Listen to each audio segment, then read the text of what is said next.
Bonjour les amis, c'est Oli le Belge. Bah oui, de nouveau, une vidéo avec la voix du matin. Parce que je vais devoir aller rendre cette petite XSR 900 Sport Edition. Et qui en plus clôture ma première partie de saison. Puisqu'à partir de la semaine prochaine, je suis en vacances. Alors, que penser de cette XSR 900? Eh bien, écoutez. Parce que vous êtes plusieurs à écouter mes vidéos quand même. J'ai trouvé une vraie filiation entre cette XSR 900 et ma moto perso, la MT-01.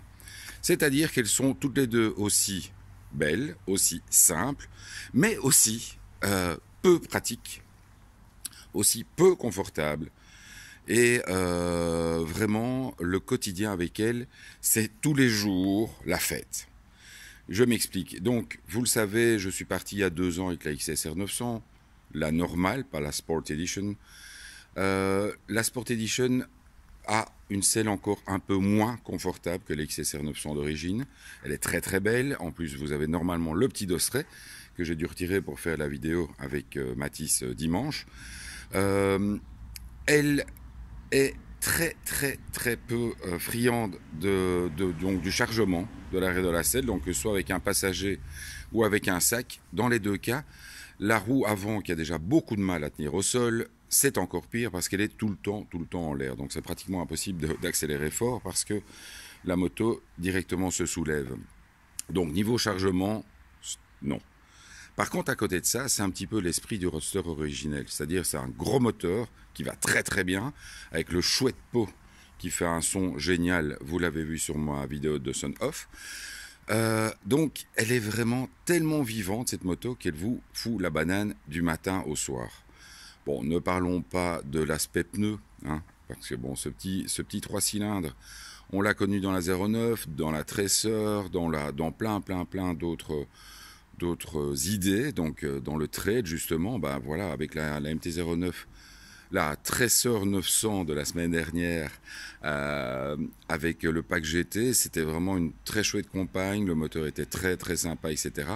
Mais évidemment ici, avec le petit pot, eh ben, on retrouve vraiment l'idée originelle de ce 900 3 pattes, c'est-à-dire que c'est un avion de chasse. Donc je vous dis, à part ça, toujours le même truc, hein. Donc pour la protection, ça protège à mort. Non, ça protège pas grand-chose. Ça retire un petit peu les mouchettes qui viennent s'écraser sur vous. Donc ça fait partie du pack. Le petit pare-brise.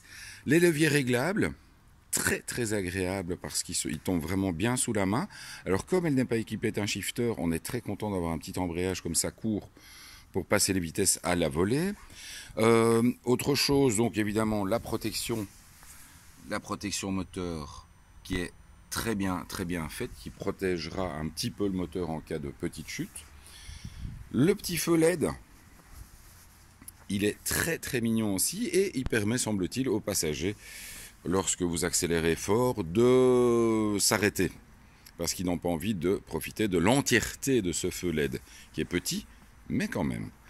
Pour le reste, qu'y avait-il encore? Donc, je vous dis, hein, cette superbe sortie Accra. Elle est vraiment belle et elle s'intègre bien.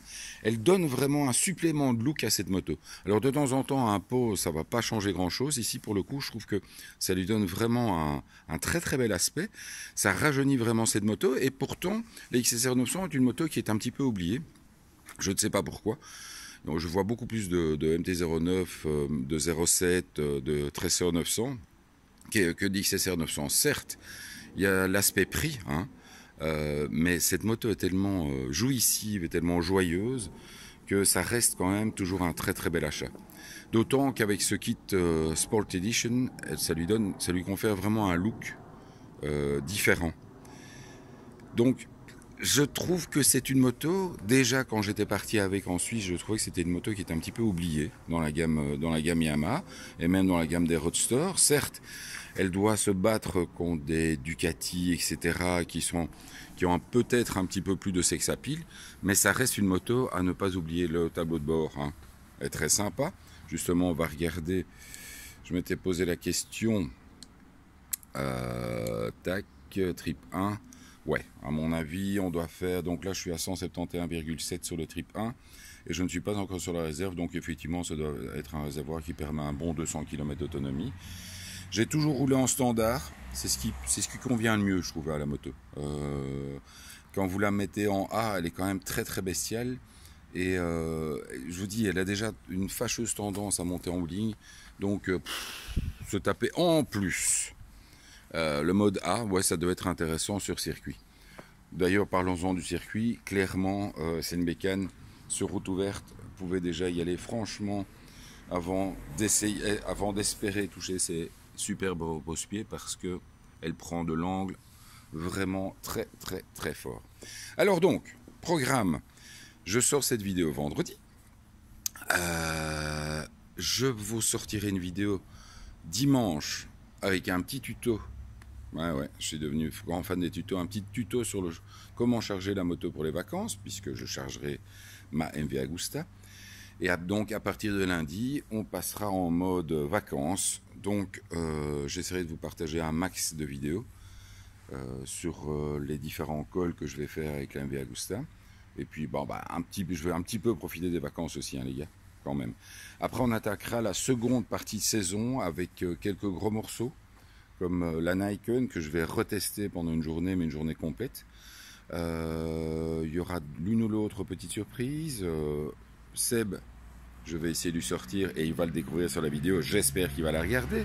Je vais lui sortir une petite G6 R1000, parce qu'il a l'air de bien aimer les sportives. Super Ténéré également. Je vais essayer la 3e DCT de chez Honda, donc la 7,5. Et puis plein d'autres surprises aussi, qui seront également des surprises pour moi, parce que, gros fainéant comme je suis, et avec le boulot que j'ai, je n'ai pas encore réellement attaqué de la deuxième partie de saison. Alors, je vous embrasse les michetous.